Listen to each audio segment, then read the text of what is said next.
Marko 7 verse 6. Akati kwavari, Isaya wakaprofita kwazvo pamusoro penyu imi vanyengeri, sezvazvakanyorwa zvichinzi, vanhu ava vanondikudza nemiromo yavo, asi mwoyo yavo iri kure neni. Asi vanondinamata pasina, vachidzidzisa dzidziso iri mirayiro yavanhu. Munosiya mirayiro yaMwari muchichengeta tsika dzavanhu. Akati kwavari, zvirokwazvo munoramba murayiro waMwari kuti muchengete tsika dzenyu. Nokuti Mozisi wakati, kudza baba vako namai vako, uye unotuka baba namai ngaafe norufu. Asi imi munoti kana munhu achiti kuna baba vake kana mai vake, chinhu chipi nechipi chamaita munobatsirwa nacho kwandiri chava Kobhani, ndokuti chava chipo kuna Mwari, hamuchamutenderi kuitira baba vake namai vake chinhu. Muchitorera shoko raMwari simba netsika dzenyu dzamakachengeta nezvinhu zvizhinji zvakadaro munozviita. Amen.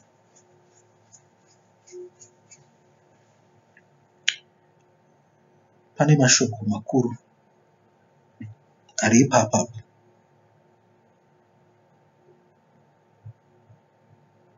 Unotaurawo pamusoro paIsaya uchitaura mashoko akataurwa naIsaya zvichinzi vanhu vanondikudza nemiromo yavo, asi mwoyo yavo iri kure neni. Vanondinamata pasina, vachidzidzisa dzidziso iri mirayiro yavanhu. Tingazviwane here mashoko iwayo aIsaya? Zvinenge zviri paIsaya 6.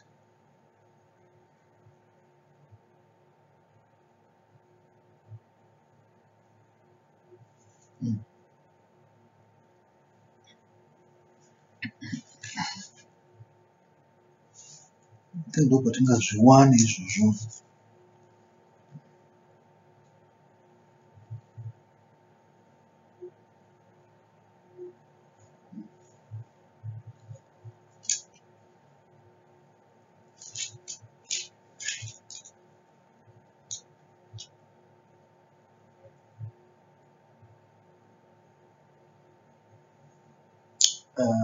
Kwanisa kuzviwana kuti zviri papi.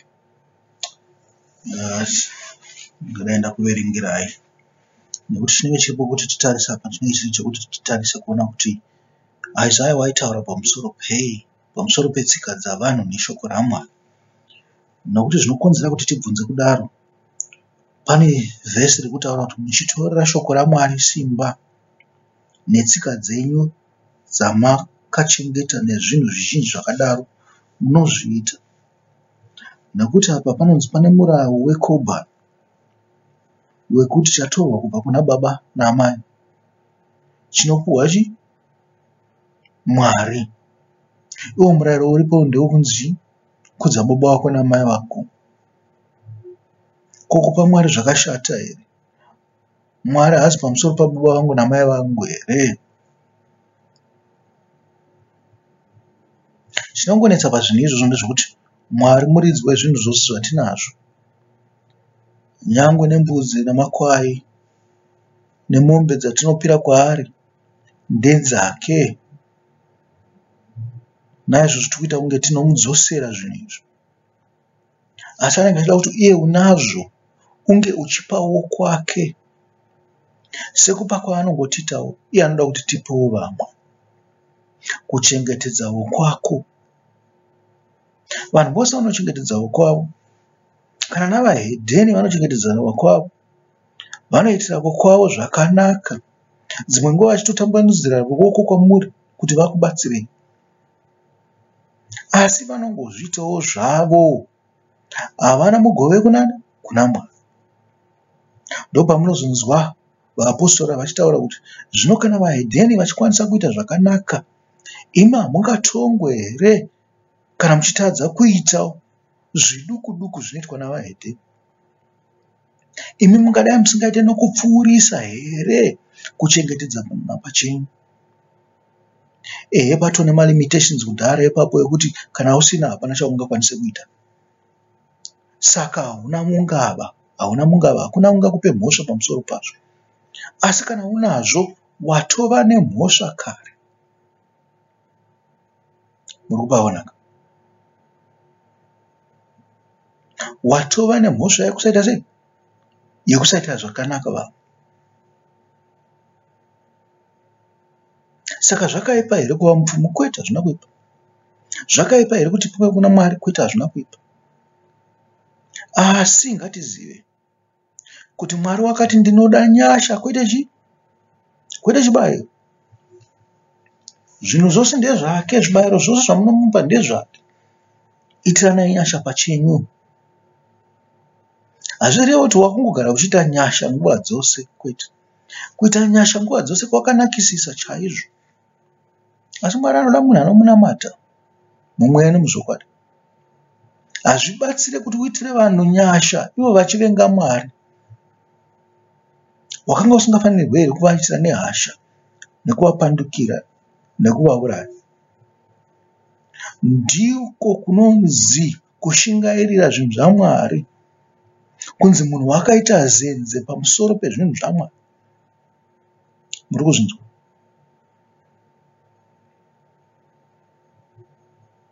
Saka ngapave nemutsauko pakati pavahedheni nevanhu vanoda Mwari. Kana zvichinzi wokwako zvinoreva munhu unoda Mwari, munhu unokudza Mwari. Usingakudze Mwari haazi wokwako, nyange iri hama yako yomumba. Kana achivenga Mwari, hazvikwanise kuti unge uchimuda nokugarisana pamwe chete naye, nokuti unovenga Mwari. Iwe hauvengi Mwari, unoda Mwari. Ko ungazviitira nyasha kuno unovenga Mwari seiko? Vanoda Mwari vashoma here panyika? Zvakadaro unofanirwa kutambanudzira ruoko rwako kune chi? Kuno unoshayiwa wokwako. Zvikanzi munosiya mirayiro yaMwari muchichengeta tsika dzavanhu. Chavari kumbonzi vasiya chii ipapa panyaya iyi? Zvekugeza mbiya izvo hazvina kunyorwa mumabhuku. Tingauti murawo uri derived kuti vanhu vagarisane zvakanaka. Muri kunzwa? Vanhu vagarisane zvakanaka.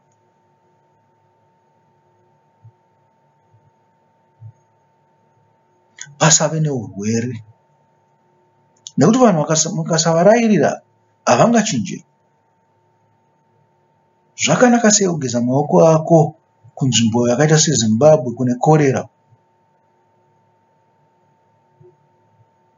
Munofunga kuti dai Kristu ari kuZimbabwe angadai akataura izvi?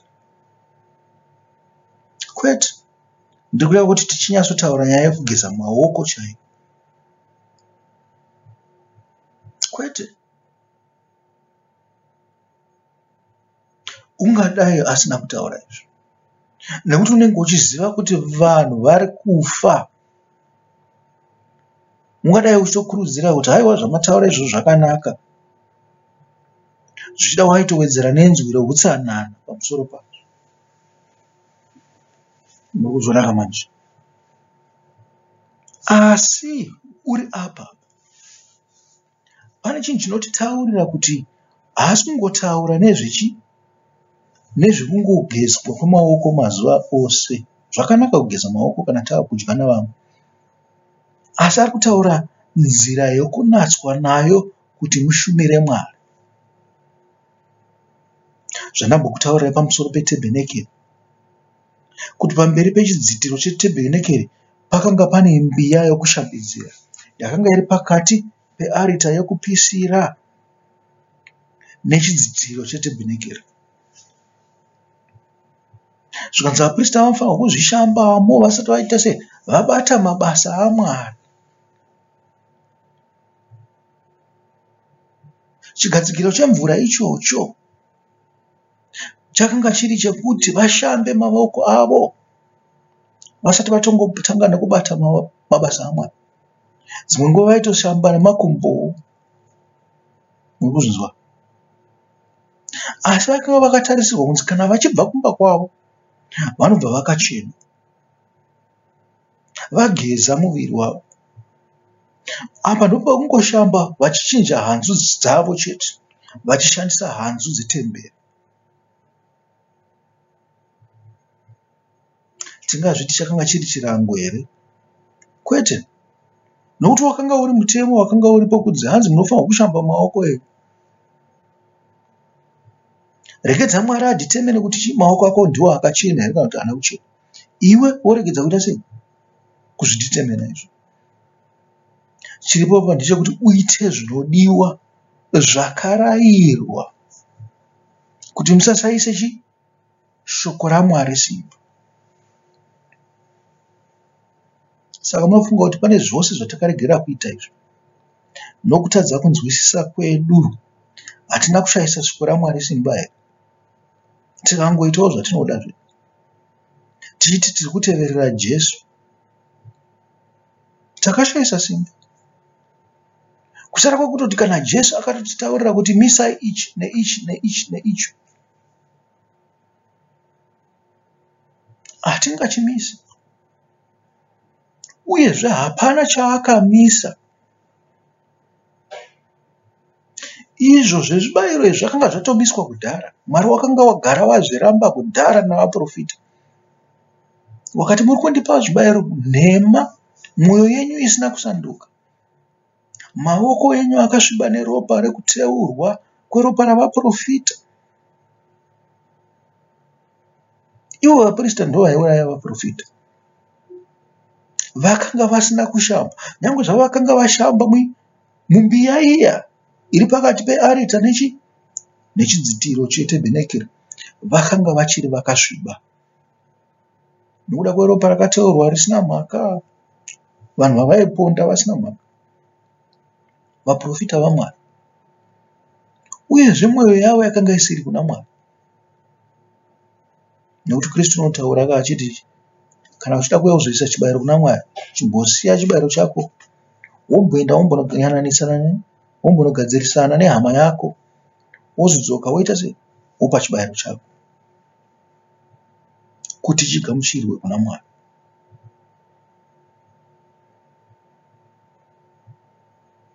Ndizvo zvatinofanirwa kuita izvozvo. Zvibayiro zvakanga zvamiswa, asi nyange zvibayiro zvazvanga zvamiswa navaprofita, shoko raingoramba richidzoka kwatiri richiti panodiwa zvibayiro zvemiromo yedu, zvomwoyo yedu, zvichireva kuti taakubva pakuteura ropa remhuka tichienda pasimba redu, pakubvisa simba patiri. Zvinoreva kuti kuzvipira kune zvinhu zvaMwari.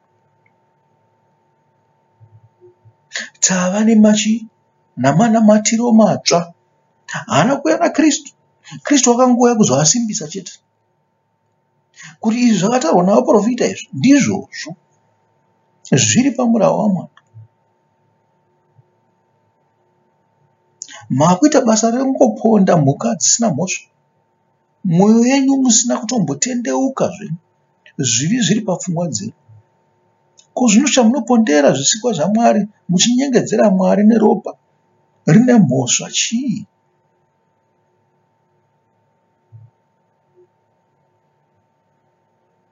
Paitoda kuti vanhu vatange vanatswa first, vasukwe pfungwa nendangariro nemwoyo kuti vazokwanisa kupira kuna Mwari.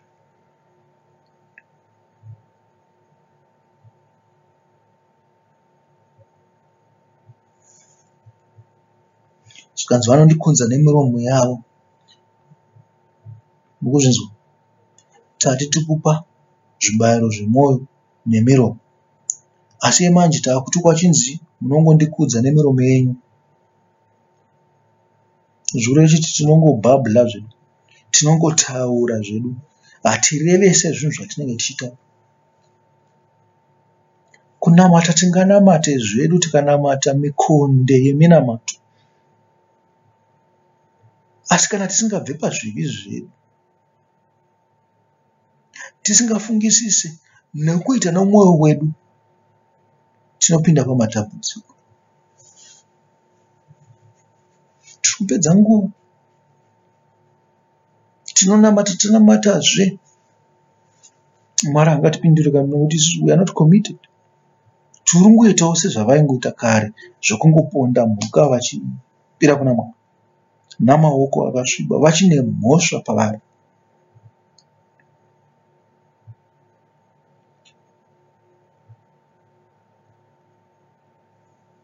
Saka nyaya inobva yasanduka manje. Zvikanzi vanhu vaya vadzidzi vaidya savaprista, kudya kwavaprista kwaitaurwa. Naizvozvo vanhu vaidya ndivo vaibate basa zvakare.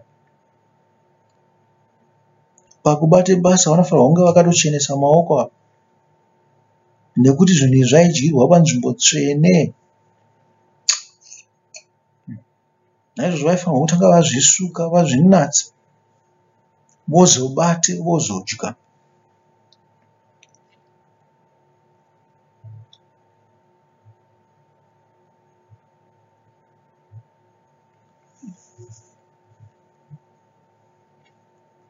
Kusukwa kwamaoko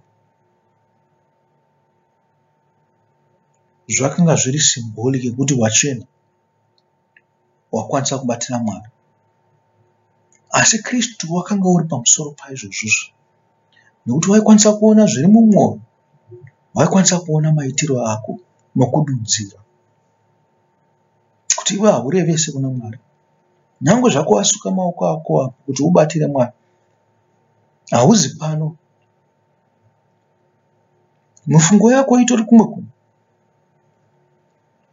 Mifungo yako ine ruchiva, inokutuka, inokureva nhema, zvose izvo. Kristu waizviona. Zvakanga zvisiri zvavaFarisi navanyori kuti vajaje kuti vanhu vari kubata sei. Vakanga vatomutuka kare, vachiti mufundisi uyu haana kunaswa, mufundisi haasi kuziva zvinoitwa panzvimbo ino, haasi kuziva kuti basa raMwari rinobatwa sei. Mukunzwa? Vanga vatomutuka kare, vachiti mufundisi arangorengera vanhu vachingoita zvavo zvavanoda nezvinhu zvinokosha zvaMwari, vachireva Jesu kuti haasi kutomborayira vadzidzi vake kuti vaite zvinhu zvakanaka. Naizvozvo Jesu wakanga watotukwa kare. Zvakanga zvakafanira kuti aviruke nehasha, nekuti vari kumuita mudzidzisi pasina.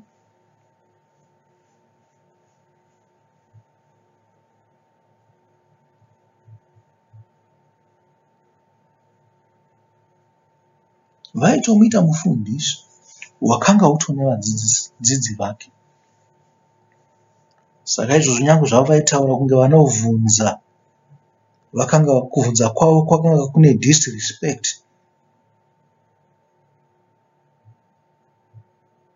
Yekuti mudzidzisi haasi kudzidzisa vana zvakanaka.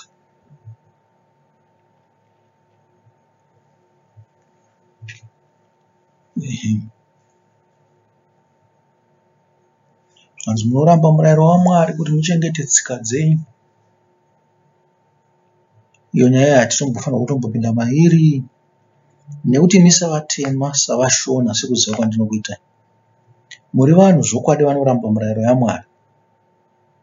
Nokuda kwemasvikiro, nokuda kwemweya yenyu yemidzimu nezvimwe zvinhu zveculture yenyu, makatoramba Mwari kare. Kana muchiramba muchidzokera zvinhu izvozvo, mine mufungo muviri. Munoti kumasvikiro, muti kuna Jesu. Chiripo apa ndechekuti pakati paJesu naMwari makaisa masvikiro enyu nemidzimu yenyu. Izvozvo handizvo, nekuti Jesu naMwari vanotaurirana. Naizvozvo hazvina nidhi yekuti mupote muchienda kumidzimu yenyu nemasvikiro. There is no way masvikiro paanodyidzana naJesu. Naizvozvo munenge muchizvinyengedzera.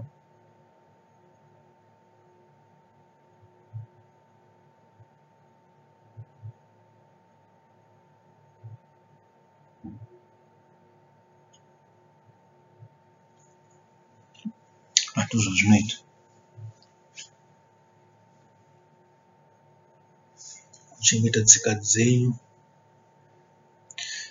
zvinoda kuti munyatsotarisisa muchiona kuti tsika dzedu dzatinochengeta ndedzipi. Exercise yakanaka chaizvo yekuziva kuti chandiri kuita chino maererano neshoko raMwari zvinopindirana here, zvinobvumidzwa here. Mwari ungandiregerera ndichiita zvangu izvozvo here ndisina kupuhwa mhaka, ndisina kupuhwa mhosva. Kutarisa chimwe nechimwe chaunoita nekufungisisa pamusoro pazvo.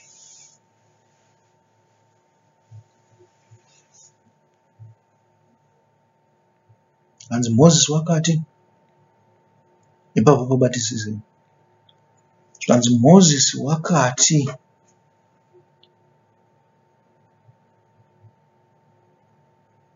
zvinotaurwa naMozisi zvichinzi zvinobva kuna Mwari, zvikuru pane zvimwe zvinhu zvose nyange zvakaiswa naMozisi zvisina kubva direct kuna Mwari. Maona manje. Naizvozvo Mozisi wakabvumidza kuti tirashe vakadzi vedu nokuvapa rugwaro rwedivorce. Asi Jesu akauya akati kubva pakutanga zvakanga zvisina kudaro. Munhu unofanira kubva kuna baba wake namai vake uchinonamatira kumukadzi wake kuti vaite nyama imwe chete. Zvikanzi madzibaba enyu ndo anoita kuti muzive Mwari, ndo anokuisai kuna Mwari. Naizvozvo unobva kuna baba wako namai vako kuti unamatirane nenyama imwe chete. Kwawabva ukoko kwawakunga uchidzidziswa nezvaMwari, iwe watova mudzidzisi pachako. Wakunamata nemukadzi wako kuti munge muchiita zvinoda Mwari. Naiye wakunga uchidzidziswawo zvinoda Mwari. Zvipangusi kunzi varume chete ndo vanongodzidza zvinoda Mwari. Navakadzi vaidzidza zvinoda Mwari.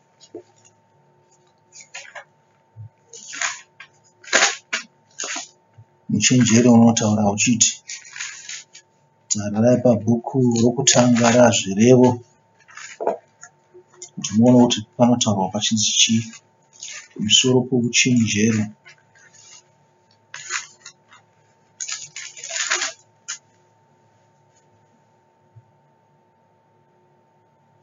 Sanzi kutya Jehovha pavhesi 7 ndiko kuvamba kwezivo. Mapenzi anoshora uchenjeri nokurayirirwa.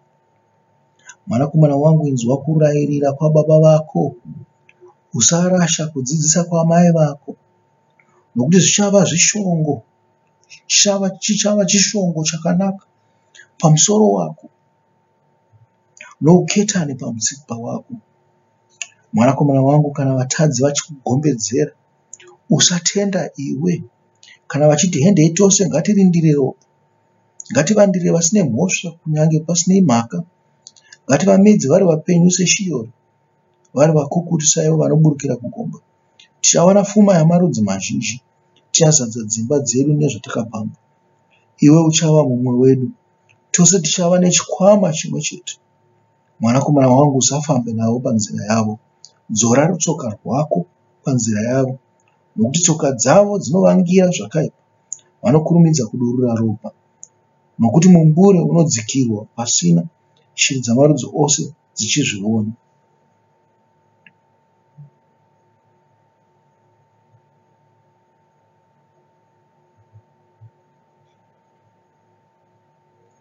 Uchenjeri hunodanidzira panzira dzomumusha, hunonzwisa inzwi rabwo panzvimbo dzakafara. Hunodana panzvimbo panoungana navazhinji, pavanopinda pamasuo. Paguta ndipo pavanotaura mashoko avo vachiti, nhai imi vasina mano, muchada kusava namano kusvikira riniko? Nemi vaseki kufarira kuseka kwenyu, namapenzi kuvenga zivo. Dzokai kana muchinzwa kurayira kwangu. Tarirai, ndichadurura mweya wangu pamusoro penyu, ndichakuzivisai mashoko angu. Uzvinzwa? Tiri kurayirwa kunzi tidzoke pamurayiro waMwari. Tiregedze kushayisa shoko raMwari simba. Pamurayiro waMwari ndo patinodzokera. Kana tadzokera pamurayiro waMwari, iye uchadurura mweya wake kuti zivisa zvakavanzika zviri mushoko rake iro.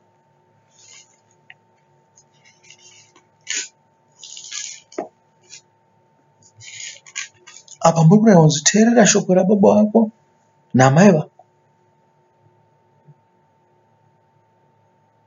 Asi apa vaprista vari kurayira kuti zvidzai baba venyu namai venyu.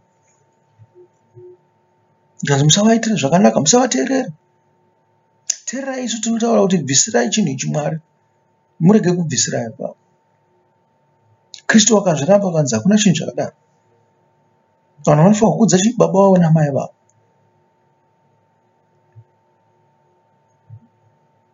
Kana ukakudza vaprista, venhema, vanyengeri, vaprofita vatinavo mazuva ano vanenge vachida mari chete, muchivaitira zvakanaka, musingaitiri madzibaba enyu namadzimai enyu zvakanaka, zvinogorere chiiko izvozvo?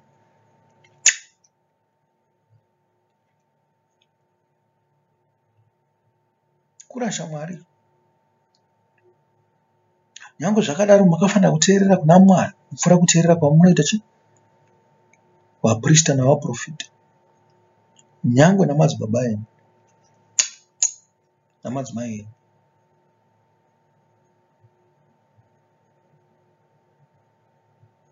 Pafungisise ipapo.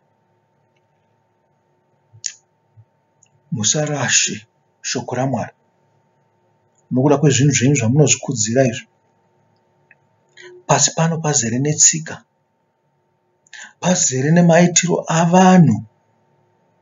Usangoteerera vanhu nezvavanoita, nyange uchiona kuti ndo zvinoitwa navanhu vose. Funga pamusoro pezvavanoita nekuti shoko raMwari rinotaura kuti chii. Pane vanhu vanokudza kuva pakati pavamwe kupfuura kukudza kwavanoita kuva pana Mwari. Zvinhu zvaMwari zvavanoda chete ndo zvinoacceptwa navamwe, kuti vange vari kakirabhu soka society. Zvinenge zvataurwa naMwari chaizvo, achida kuvatsaura havangazviteereri. Vanotya vanhu kupfuura Mwari. Havangakwanise kuzvipatsanura kubva pana vanhu vachiteerera Mwari. Teereresai, teerererai inzwi raMwari, munzwe kuti rinoti chii. Muvhurisise nzeve dzenyu mugoita zvinoda Mwari, nyange zvichienda against vanhu vose vaunoziva. Ndokunzi wakatsaurwazve, ndokunzi wakanatswazve.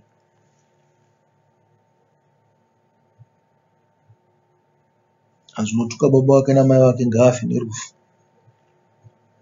Saka zvikunzi unotuka uchenjeri ngaafe nerufu. Musatuka uchenjeri hwamunenge muchipiwa naMwari. Kana mukaita izvozvo zvishoma zvaanenge achitaura kuti muite mubhaibheri, uchadururira mweya wake pamusoro paizvozvo sechipo kwamuri. Chichakusimbisai pakumira kwake, pakumira kwenyu pazvinhu zvake. Unotarira kune vanomuda, unotarira kune vanomusarura pamberi pavamwe, vasingamunyare pamberi pavamwe.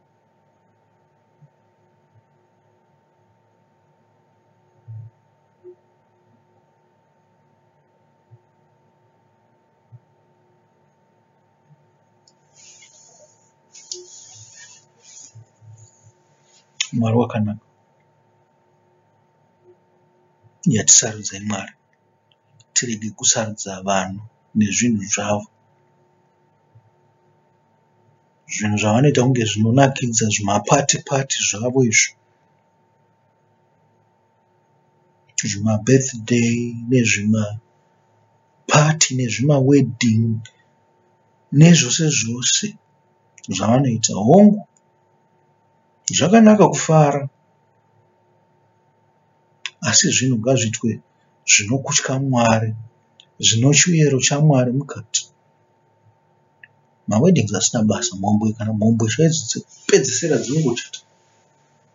Maweddings chaiwo dzinenge dzakatopfekawo white dzichitodhirizirwa mhanzi muchechi dzichipinda. Iyo iri mhombwe yekupedzisira, pamwe yanga ina varume 10. Dzangochatawo. Saka musakoshesa zvinhu zvisina basa. Tikurambidze kuchata. Chatai zvinhu. Asi hapana pakarayirwa naMwari kunzi itai muchato. Hapana pazviri. Dzingori tsika dzenyu idzodzo. Hapana pakarayirwa naMwari kunzi celebratai mabirthday yenyu. Dzingori tsika dzenyu. Hapana pakarayirwa naMwari kunzi kudzai zvimwe zvezvinhu zvamunongokudza zvepanyika. Imi ndimi makasarudza kuzvikudza. Ngazviregedze kushayisa shoko raMwari simba. Naizvozvo mufungisise pamunoita zvinhu pamasabata aMwari. Musingaite zvinoda Mwari. Nokudaro munenge matoshayisa shoko rake simba. Kana Mwari akatiregedza kuita chinhu, iwe uramba uchichiita, watoshayisa shoko raMwari simba.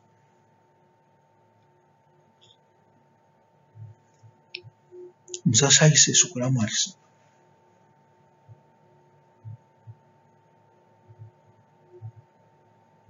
Nokuda kwetsika dzenyu, nokuda kwamagariro enyu.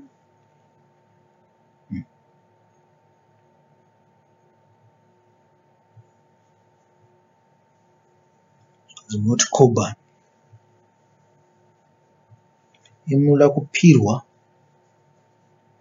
munoda kuzvifadza, ndokupirwa ikoko. Kuti nyama dzenyu dzinge dzichifara, muchifadzana pakati penyu, muchiita sei? Muchikudzana pakati penyu. Nyangwe nezvinhu zvenhando, zvinhu zvisina basa. Itai zvinhu zvokuti Mwari anokudzwa. Akadanirazve kwaari vanhu vazhinji akati, kwavari, nditeererei mose munzwisise. Hapane chinhu kunze kwomunhu chingamusvibisa kana chichipinda maari, asi zvinobuda maari ndizvo zvinosvibisa munhu. Amen.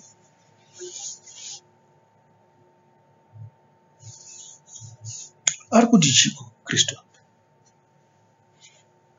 Tinonzwa zvinhu zvakawanda zvisina maturo zvokutuka. Mukuzvinzwa? Tinozvinzwa zvakawanda. Kana mashoko adhiabhorosi chaiwo, nekuti dhiabhorosi anotuka namashoko ake, nyangwe namashoko okutuka Mwari, namashoko okumhura, nyangwe nemweya mutsvene. Kristu uri kuti tisatevedzera zvinhu izvozvo. Tisazvitaura, tisazviite. Tizvikanganwe, tizvibvise papfungwa dzedu.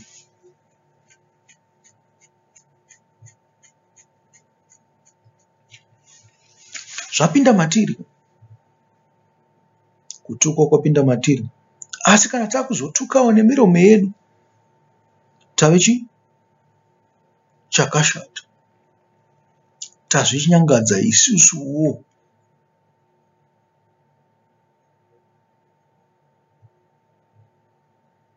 Yatiite zvinhu zvokukudza Mwari.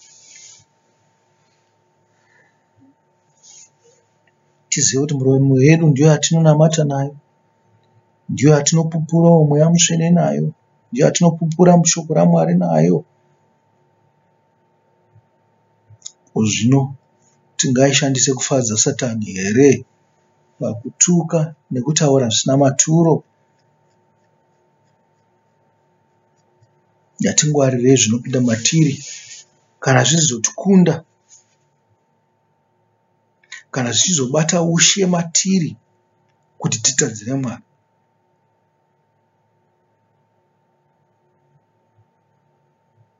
Zvikanzi chinodyiwa hachisvibise munhu. Chinodyiwa hachisvibise munhu. Asi pane zvinhu zvinotipa mhosva, pane zvinhu zvinodyiwa. Maona kuti tava nemhosva sekudya ropa. Wakadya ropa watosviba. Hazvibvumidzwe. Zvakanyorwa pamurayiro unzi hazvibvumidzwe. Urozvona? Nyange wakadya nguruve watosviba.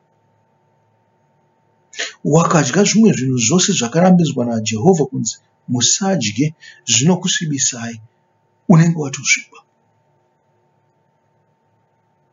Nyange zvacho chichipinda mudumbu zvichizobuda,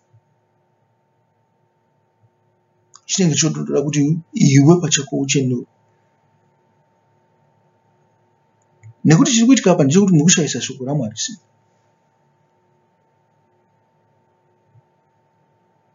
Nyange zvazvo pasina zvazvinokuita, amen. Tane makore mangani tichidya bacon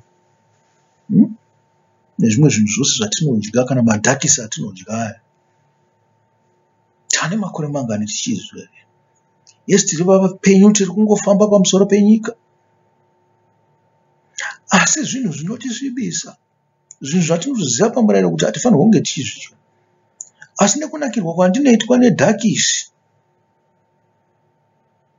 handingakwanisi kumira kuridya. Nekunakirwa kwandinoitwa nechi?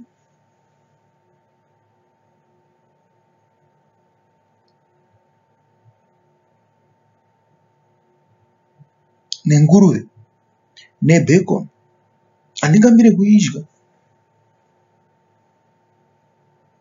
Ndava in danger yekuramba murayiro womwari nekushayisa simba shoko raMwari.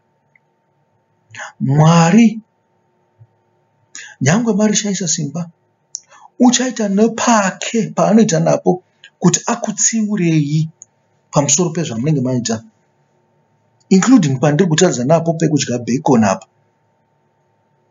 nepekudya poko, nepekumwa ropa apa. Uchaita nepaanoita napo. Mukuzvinzwa? Yatimbodaiwo. Vanhu vekuChina vanodya cats nembwa. Ndingangoti vanhu vekuAsia vanodya zvinhu zvakadaro zvose. Hapana chavasingasarudzi. Asi pakazobuda korona, yakazotirakidza kuti pane zvimwe zvinhu zvisingafanirwa kudyiwa. Pane danger yekuti wakazvidya zvinhu izvozvo izvo, panoitika chakaipa. Vamwe vakati aiwa, nyange wakadya nemombe chaiyo inenge ichirwara, munokwanisa kurwara mose. Zvinokwanisa kuitika.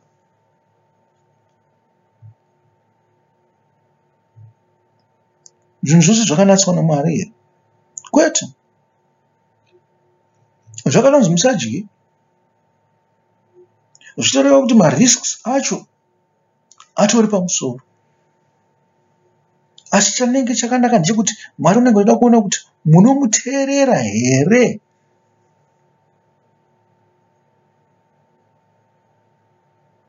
Imi hamuzivi kuti chinotiitisa wiki chii, chinotiitisa kuti titadze chii. Isu tichiswera tichidya poko mazuva ose,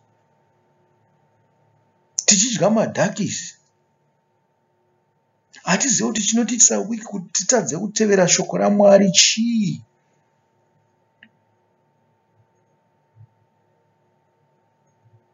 Hongu pangaita occasion yekuti tadya tisingazive kana kuti tichiziva. Nekuti iwo kana uchitamba nemaAsians, pane chance yekuti unokwanisa kudya kana imbwa kana cats at any time.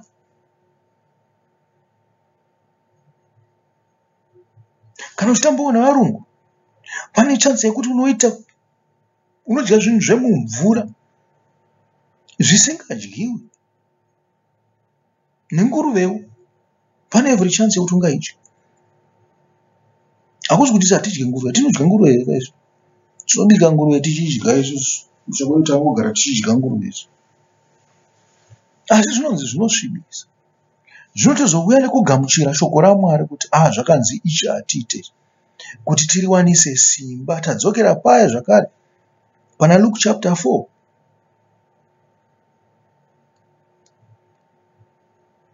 painzi naSatani iwe ita chakati, Kristu obva ati aiwa zvakanyorwa zvichinzi. Mazvona? Saka nachitadza kuti tichiona kuti pakanyorwa zvichinzi totanga kuti zvina basa. Tashaisa shoko raMwari simba, tarifudza, taraba, toramba zvedu tichidya chipoko yedu nemabhekoni edu. Kurwara kunouya, kudya nyama chaiyo. VaIsraeri ndivo vanhu vaidya nyama zvisingaite, especially vaprista, nekuti yaingogara ichiuya chete, vachisimba chaizvo. Zvikanzi kakara, kununa, kudya kamwe. Rumwe rudhende rwavaIsraeri, rwemarudzi amaIsraeri, rwakanga rusingadyi sekudyira kwaite vaprista.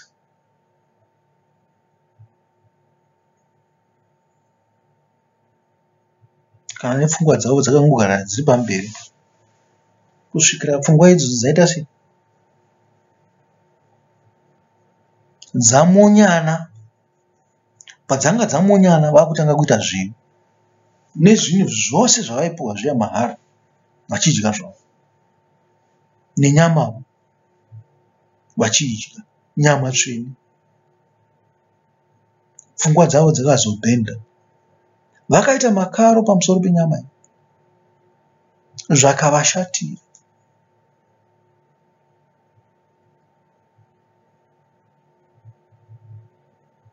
Hongu pane zvimwe zvinodyiwa panzvimbo tsvene.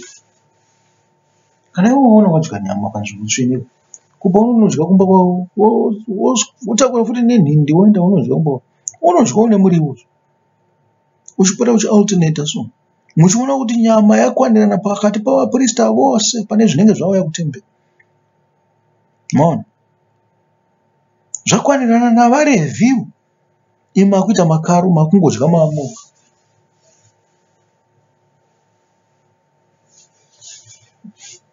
Makutoshaisana pachenyu chaipo, pachenyu pavaprista. Kana dzimwe nguva kutorovana netsiva pamusoro penyama iyo. Mwari unopindigura zvinhu zvinenge zviri zvitsvene kuti zvive zvakaipa kwatiri, zvigotiparadza.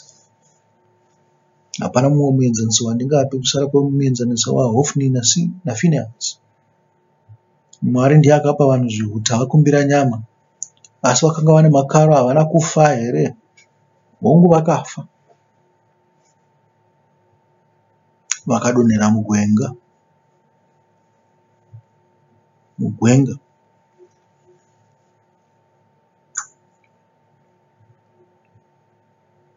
Ipapo mupachenjererewo futi, nokuti pari kunzi hapane chinhu kunze kwomunhu chingamusvibisa kana chichipinda maari, asi zvinobuda maari ndizvo zvinosvibisa munhu.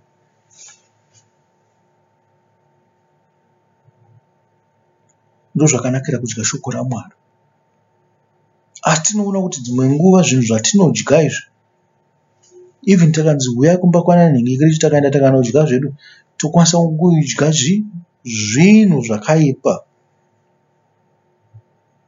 Tokwanisa kudya kana ndovi chaiyo, asi hazviti sevanhu vakaipa izvozvo zvokuti tadya ndove tisingazivi. Hazviti sevanhu vakaipa. Mwari unotowanisa shoko rake simba pakubudisa zvakanaka kubva patiri, zvakanakisisa kupfuura zvinobuda pane vanhu vanoita sei, vanogara vachifunga kuti vari kudya zvakanaka mazuva ose. Nzira dzaMwari dzinoita sei? Dzinoshamisa. Unoshayisa vanozvikudza zivo, uchipa vakaninipiso. Naizvozvo kuuya kuna Mwari kune nzira, asi Mwari unoita zvaanoda navanhu vake. Vamwe vangati kwiru vachizvikudza vachiita sei, asi havazi vanhu. Ndo vanhu vanotozopedzisira varoya munhu uya wavanenge vachiseka, nokuda kuti munhu uya anenge achipiwa makomborero naMwari. ivo vakutoita sei zvekurombera kuti tinomubata chete kuti tomutorera masimba ari kupuhwa.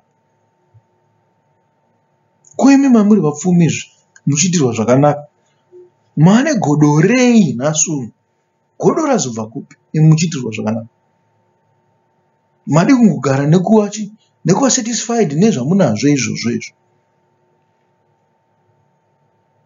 Nodi kuzvitorera kutsamwa kwaMwari kuchiiswa pamuri. Nokuti munotorera murombozvo. Mukubvutira murombo asine chinhu.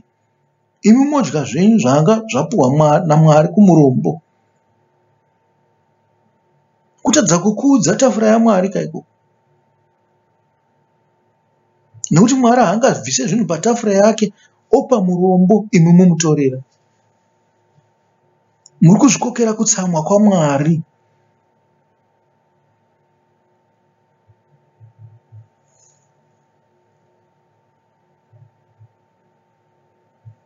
Zvanzi naIshe, kana munhu ane nzeve dzokunzwa ngaanzwe. Munoona pose panotaurwa izvozvo izvo. Zvakataurwa pavhesi 16 yaMark 7. Kana munhu une nzeve dzokunzwa ngaanzwe.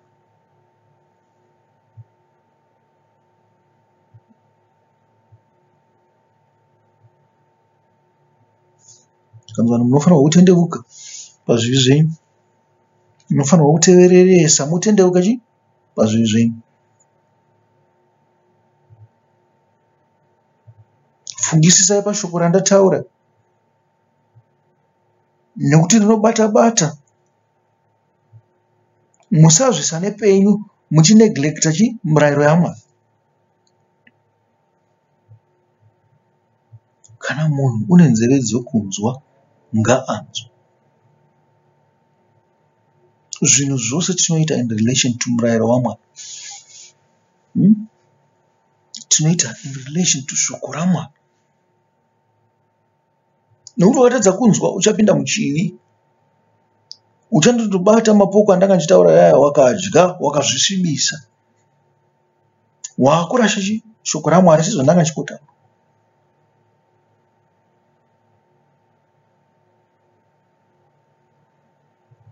Hapana kumanikidza kuti udye zvinhu izvozvo. Unoziva shoko raMwari kuti rinoti chii.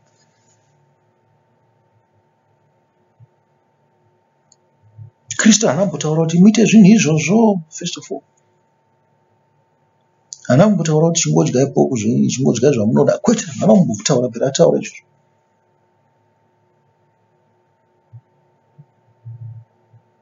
Angoti imi muri kupa mhosva ava nekuti havana kushamba maoko.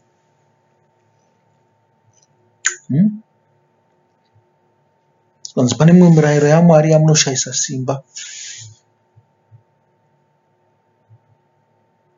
Musangopa vanhu mhosva. Uyezve musaita sei? Musashayise mirayiro yaMwari simba. Ndo zvinhu zvikuunderlainiwa ipapa.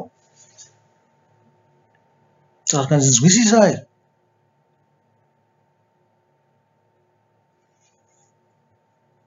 Zvino wakati abva kuvanhu vazhinji apinda mumba, vadzidzi vake vakamubvunza zvomufananidzo uyu. Akati kwavari, nemiwo hamunzwisisi saizvozvo here? Hamunzwisisi here kuti zvose zviri kunze kana zvichipinda mumunhu hazvigoni kumusvibisa? Nokuti hazvipindi mumwoyo make asi mudumbu zvichirashwa kunze. Nokutaura kwakadaro wakanatsa zvokudya zvose. Ndozvokutaura. Anzi wakanatsa zvokudya zvose. Ipapo akati zvinobuda mumunhu ndizvo zvinosvibisa munhu. Nokuti mukati mumwoyo yavanhu munobuda mifungo yakaipa, noupombwe, nokuba, nokuuraya, noufeve, noruchiva, nokuipa, nokunyengera, nohutere, neziso rine godo, nokutuka, namanyawi, vana manyawi, noupenzi. Zvakaipa izvi zvose zvinobva mukati zvinosvibisa munhu.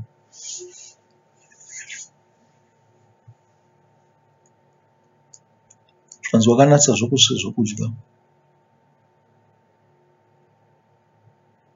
Ndozvikududzirwa neBhaibheri pana. kuti chinhu chose chakanaka chokudya. Asi tinoziva COVID zvayakaita. Yakaparadza. Munhu afunga zvake kudya katsi kuChina yakanoparadza marudzi namarudzi. Zvinhu zvose zvakamira, makatadza kuenda kumabasa nekuzvikoro. Vamwe makatanga kufa nezhara muri mudzimba. Chirwere chakabata chikapedza hama dzenyu. Asi unonzwa kumuri chiva kuzvikudza nazvo izvozvo. Hapana kana apology yavanombopa.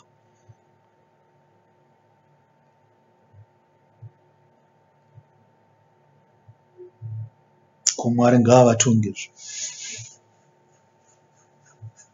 Asi kana isusu tisina kuona kuti zvinhu zvinonyangara sei nenguva pfupi pfupi yekutadza kuteverera murayiro yaMwari, tikatadza kuzviona ipapa, tingazozviona kupi?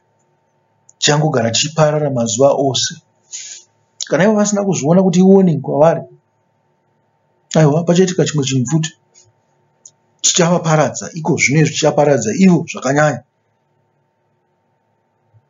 kupfuura kuparadza kwendudzi dzimwe dzose.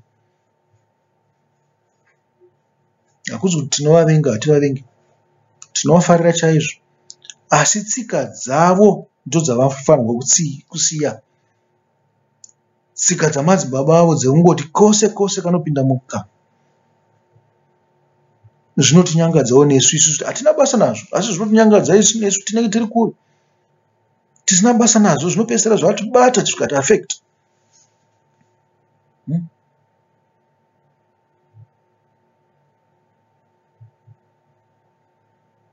Maona manje. Izvozvo zvoga.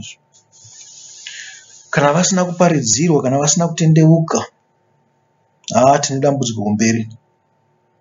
Naiva vanovasapota ava vachaita kuti tiparare. Nokuti havana maturo, havanzwisise. Kana vachikumbira mamwe madambudziko, padzi pekuti vavaroverere vavaisa in line, munovasapota. Vaurayisa hama dzevanhu pasina. Vakadi kungotora pfuti vakangopfuura zvavo. Ndo zvavakatoita ipapa. Munozviona kunge chinhu chiduku chavakaita, asi vakatotora pfuti vakapfuura hama dzenyu dzose dzakafa. Imota havana mhosva, vanogoshaya mhosva sei? Vane mhosva, vanofanirwa kuripira mhosva yavo. Isatirambidze vanhu kuti vaite mapetsi, asi kana vakuzopedzisira vadya mapetsi iwawo, asina maturo. Aiwa hama avadiwa, ngatichengetedze murayiro yaMwari, tiikudze. Kuti zvinhu zvose zvakarambwa naKristu izvi kunzi zvinotisvibisa zvisauitike patiri. Naizvozvo zvinotiza, makaramba Satani unotiza pamuri. Muchengetedze inzwi raMwari, mumude iye oga, ndiye Mwari wenyu chete. Musazviitira zvifananidzo kana kunamata zvimwe zvinhu kana vamwe, nokuvakudza pasina. Kudzai zita raMwari nguva dzose, muritye, mutye nenzwi rake, musareva nhema pamusoro pake. Muchengetedze masabata enyu, nekuti masabata enyu anoreva kugarisana kwenyu pakati penyu navanhu vose. Naizvozvo musaitirane chakaipa. Kudzai baba venyu namai venyu. Zvikanzi ndiyo nzira yeuchenjeri. Kana baba venyu namai venyu vasina kufamba muna Kristu, havana kufamba panzira dzeuchenjeri. Vakaita savanhu vanotengesa vana vavo kune zvakaipa, kushayisa huno kuvana vavo. Naizvozvo kuponda kuripo, kuba kuripo, upombwe huripo, kureverana nhema kuripo, ruchiva, uipi nokuchochora zviripo. Ngatiregedze kushayisa shoko raMwari simba. Hama vadiwa, garai zvakanaka. Kubva zvino kusvikira panguva inoteera, ndini wenyu muparidzi anoti. Amen.